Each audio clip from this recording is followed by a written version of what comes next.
सभी को नमस्कार। आज की इस महत्वपूर्ण बैठक में हम सबके मध्य उपस्थित राज्य के माननीय मुख्यमंत्रीगण, कृषि मंत्रीगण,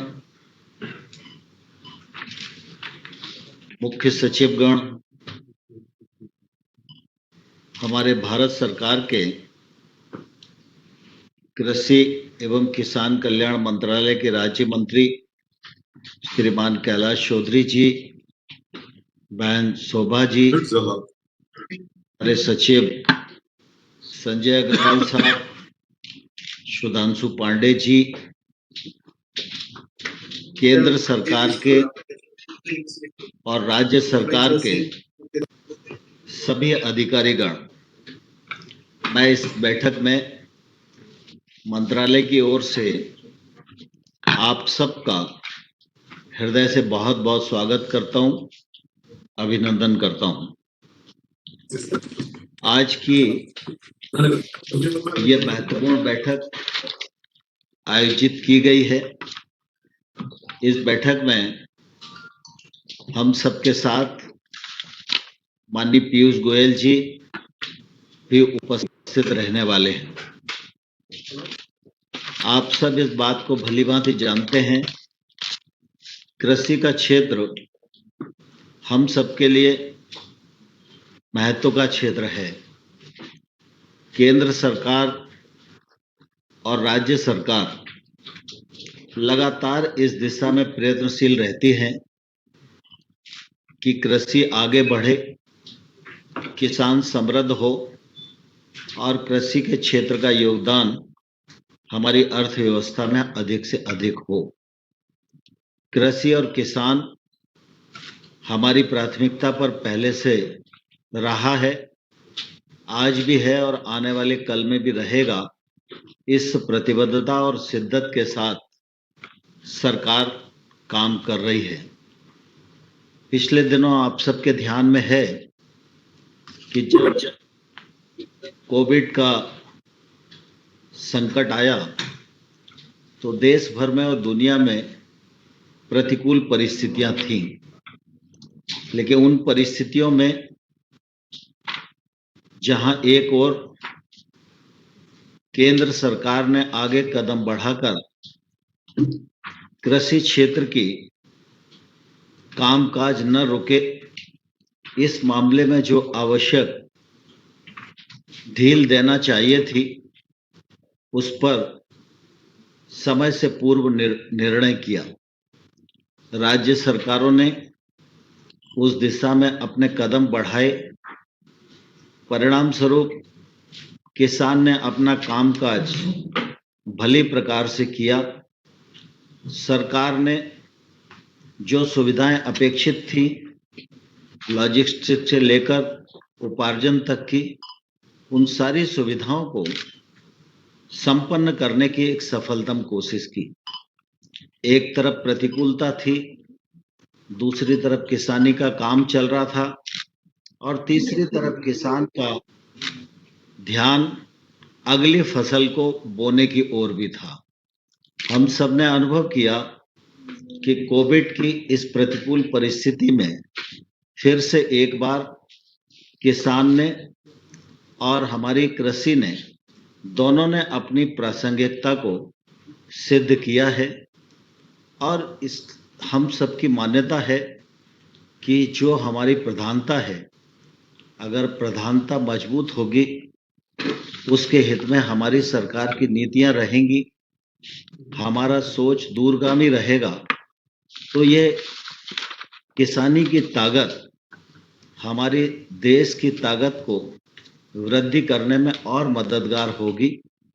इससे आने वाले कल में नीतियों के परिणाम स्वरूप रोजगार के भी अवसर सृजित होंगे और अर्थव्यवस्था को भी बल मिलेगा। इस दृष्टि से केंद्र और राज्य सरकार दोनों मिलकर कोशिश कर रही हैं कि यह क्षेत्र और विकसित हो। आजादी के 70 साल व्यतीत हो गए। हम 75वें वर्ष को देश भर में मनाने जा रहे हैं। यह वर्ष अमृत महोत्सव आज़ादी का मनाया जा रहा है और इसमें विभिन्न प्रकार के कार्यक्रम सरकारें, संस्थाएं मिलकर करने वाली हैं। यह वर्ष हम सबके लिए बहुत महत्वपूर्ण है। इस वर्ष में हम सबको अब तक किए गए कार्यों की अपनी गतिविधि का समीक्षा भी करनी है, वर्तमान में संकल्प भी लेने हैं और उन संकल्पों को भविष्य में भारत गढ़े और एक कीर्तिमान स्थापित करे। इस दृष्टि से यह अमृत महोत्सव का वर्ष हम सबके लिए निश्चित रूप से बहुत ही महत्वपूर्ण है। आज आवश्यकता है कि हम अपनी कृषि को अधिक से अधिक ज्ञान, विज्ञान और तकनीक से जोड़ें। वैसे तो अगर हम देखेंगे तो कृषि में काम करने वाला जो किसान है वो कुशलता से परिपूर्ण है और उसी की कुशलता और परिश्रम का ही परिणाम है कि आज खाद्यान्न का क्षेत्र हो या कृषि के अन्य क्षेत्र हों, हम दुनिया में या तो प्रथम स्थान पर खड़े हुए या द्वितीय स्थान पर खड़े हुए हैं। लेकिन हम सब जानते हैं कि जब तकनीक का उपयोग करते हैं तो इससे पारदर्शिता बढ़ती है, आम आदमी तक पहुंच बढ़ती है और काम करना बहुत आसान होता है, रोजगार के बहुत सारे अवसर सृजित होते हैं। पिछले दिनों आप सबके ध्यान में आया ही है कि पीएम किसान सम्मान निधि योजना आरंभ हुई और उसमें डीबीटी का उपयोग हुआ। तो आज देश भर में 11.5 करोड़ किसानों को 1,58,000 करोड़ रुपया लगभग उनके अकाउंट में भेजा जाता है। बीच में किसी की अमानत में खयानत करने की हिम्मत नहीं पड़ती। अगर यह तकनीक का प्रयोग नहीं होता तो मैं समझता हूँ इतने बड़े कार्यक्रम को संचालित करना कितना तकलीफदेह होता। हम सब लोग भली प्रकार से इस बात को समझ सकते हैं। इसलिए भारत सरकार ने तय किया है कि अब हमको डिजिटल एग्रीकल्चर की ओर बढ़ने की आवश्यकता है। भिन्न भिन्न क्षेत्रों में हमारे पास डाटा की उपलब्धता है और इन डाटाबेस को एक दूसरे से समन्वित करने का प्रयास हम सब लोगों को मिलकर करने की जरूरत है।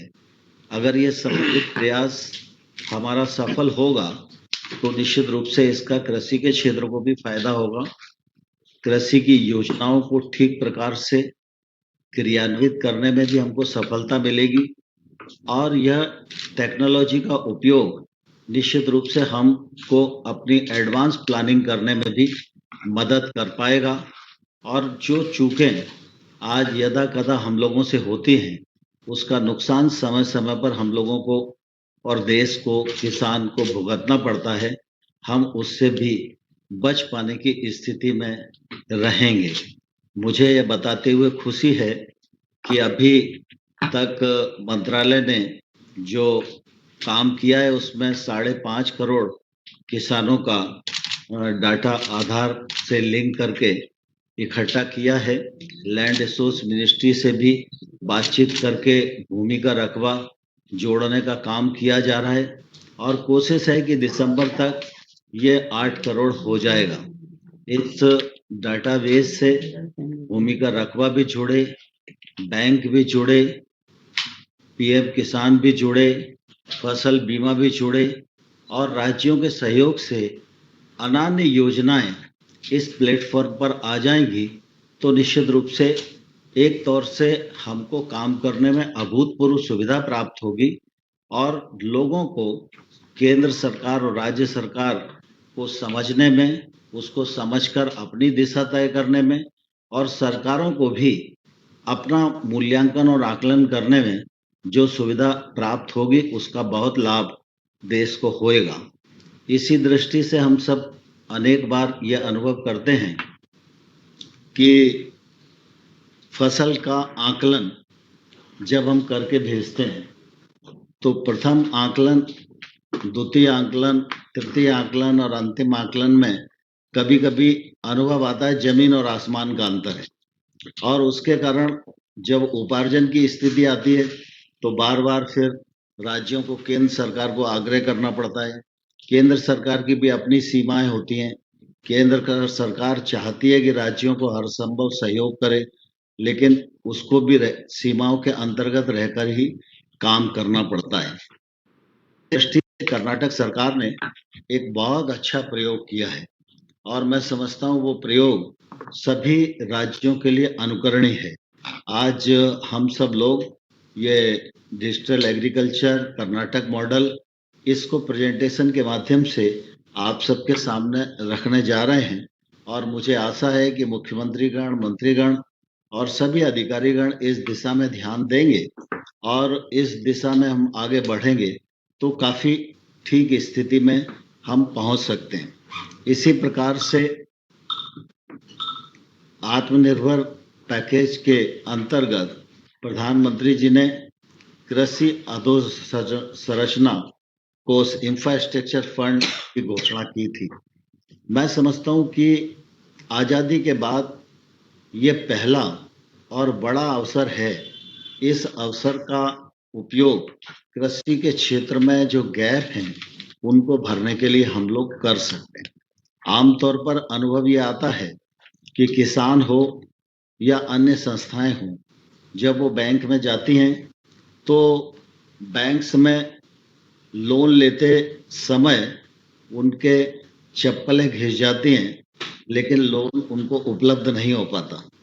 लेकिन इस फंड के माध्यम से यह सुनिश्चित किया गया है कि कोई भी एफपीओ, पैक्स, कृषि उपज मंडी, केंद्र राज्य सरकारों के संस्थान, एग्री स्टार्टअप, ये सब लोगों में जो लोग इन गैप्स को भरने की दृष्टि से इंफ्रास्ट्रक्चर के लिए प्रोजेक्ट सबमिट करेंगे तो उनको आसान किस्तों पर, कम ब्याज पर ये ऋण उपलब्ध हो सके, यह सुविधा उपलब्ध कराने में केंद्र सरकार और बैंक्स पूरी तरह मदद करेगी। मुझे कहते हुए प्रसन्नता है कि प्रधानमंत्री जी ने जब ये घोषणा की तब से लेकर अब तक 10,000 करोड़ की परियोजनाएं यहाँ पर प्रस्तुत की गई हैं, जिनमें 5,000 करोड़ रुपए तक की स्वीकृति प्रदान कर दी है, जिन पर काम प्रारंभ हो गया है। 9 अगस्त को प्रधानमंत्री जी ने जब सम्मान निधि का पैसा किसानों के अकाउंट में डाला था, उस दिन इस योजना के अंतर्गत भी जो हितग्राही हैं उनसे भी चर्चा की थी और उसके भी निश्चित रूप से सुखद परिणाम हम सबको देखने को मिल रहे हैं। मैं इस अवसर पर मुख्यमंत्री जी को, माननीय मंत्रीगणों को यह आग्रह करना चाहता हूं कि आपके यहाँ अवसंरचना फंड के उपयोग की दृष्टि से अगर परियोजना प्रबंधन इकाई बन जाए तो इसका लाभ राज्य को ज्यादा हो सकता है। सामान्य तौर पर जब केंद्र सरकार या राज्य सरकार कोई भी योजना आरंभ करती है तो हमेशा ये होता रहा है कि जो योजना के प्रति ज्यादा जागरूक लोग होते हैं वही उस योजना का लाभ ले लेते हैं, जबकि वस्तुस्थिति यह होनी चाहिए कि उस योजना की जरूरत कहाँ है। जहां जरूरत है वहां अगर उस योजना का क्रियान्वयन हो, अधोसंरचना खड़ी हो, तो वो अधोसंरचना ग्रामवासी के काम आएगी, किसान के काम आएगी। फसल के उपरांत किसान नुकसान से बच सके, उसको वाजिब दाम मिल सके, समय पर वो अपना उत्पादन बेच सके। इसके लिए जो गैप्स हैं उनको चिन्हित करने के लिए, उनकी पहचान करने के लिए अगर ये तंत्र राज्य में होगा तो तंत्र उन स्थानों की पहचान करेगा और उन तक ये जब पैसा पहुंचेगा और ये इंफ्रास्ट्रक्चर बनेगा तो निश्चित रूप से एक बड़ा फायदा इस क्षेत्र में होने वाला है। इस दृष्टि से मेरा आप सबसे आग्रह है, दलहन और तिलहन की दृष्टि से आप सबके ध्यान में है, भारत सरकार मिनी किट के माध्यम से यह कोशिश कर रही है कि दलहन का रकबा भी बढ़े और तिलहन का रकबा भी बढ़े। अभी कुछ ही दिन पहले मंत्रिपरिषद ने प्रधानमंत्री जी की अध्यक्षता में ऑयल पाम मिशन की भी घोषणा की है। इस मिशन पर 11,000 करोड़ रुपया खर्च होगा और यह मिशन ठीक चले और तेल का जो हमारी आयात पर निर्भरता है वो निर्भरता कम हो सके, इस दृष्टि से इस मिशन को आरंभ किया गया है। पहले भी ऑयल पाम पर काम होता था। हम सब जानते हैं कि देश भर में आईसीआर ने जब स्टडी की थी तो उस समय पाया था कि 28 लाख हेक्टेयर क्षेत्र हमारे देश में है जहां ऑयल पाम की खेती हो सकती है, लेकिन अभी मात्र 3-3.5 लाख हेक्टेयर क्षेत्र में ये खेती हो रही है। नॉर्थ ईस्ट अकेला एक ऐसा क्षेत्र है जहां 9 लाख हेक्टेयर से अधिक खेती की संभावनाएं हैं, लेकिन हम सब जानते हैं कि पाम ऑयल की खेती ऐसी है जिसमें लगभग फल आने में 4-5 साल लगते हैं। उस समय तक किसान को इंतजार करना पड़ता है। तेल के भाव में उतार चढ़ाव होते हैं। जब फसल आई तो भाव कम है तो उसका नुकसान किसान को हो जाता है। जहां उत्पादन हो वहां प्रोसेसिंग इंडस्ट्री नहीं होने के कारण, निवेश नहीं होने के कारण भी किसान को दिक्कत होती है। इन सब चीजों को अध्ययन करके प्रधानमंत्री जी की अध्यक्षता में एक दूरगामी योजना ये फार्म मिशन की बनाई गई है और इसमें किसान को भी नुकसान ना हो, इंडस्ट्री भी निवेश कर सके और जो तेल, खाद्य तेलों पर हमारी आयात की निर्भरता है वह भी कम हो सके। इस दृष्टि से इस कार्यक्रम को चालू किया गया है। मैं आप सबसे आग्रह करना चाहूँगा कि अपने अपने क्षेत्रों में जहाँ संभावनाएं हैं वहाँ इस मिशन का जरूर लाभ लें, क्योंकि हम देखते हैं कि एक तरफ हम सरसों पैदा करते हैं, सोया पैदा करते हैं, बाकी तिलहन की खेती करते हैं, तो 1 हेक्टेयर में जितना सरसों तेल मिलेगा उससे पाम ऑयल की खेती में 4 गुना अधिक 1 हेक्टेयर में तेल मिलेगा और इसलिए इस मिशन का बहुत महत्वपूर्ण योगदान हमारे तिलहन को आगे बढ़ाने की दृष्टि से होएगा। किसान क्रेडिट कार्ड और पीएम किसान, ये दोनों योजनाएं ऐसी हैं कि इन योजनाओं में हम लोग अगर अपने क्षेत्र में मिशन मोड पर काम करें तो इनको जीरो कर सकते हैं, क्योंकि पीएम किसान में पर्याप्त मात्रा में पैसे की उपलब्धता है। बहुत अच्छा काम राज्यों ने किया है, लेकिन अभी कुछ कुछ जगह बची है जहां हम लोगों को और काम करने की आवश्यकता है। केसीसी एक बड़ा कार्यक्रम है और आप सबके ध्यान में है कि फरवरी 20 में प्रधानमंत्री जी ने चित्रकूट में केसीसी के पुनः अभियान की घोषणा की थी और मार्च में लॉकडाउन लग गया था।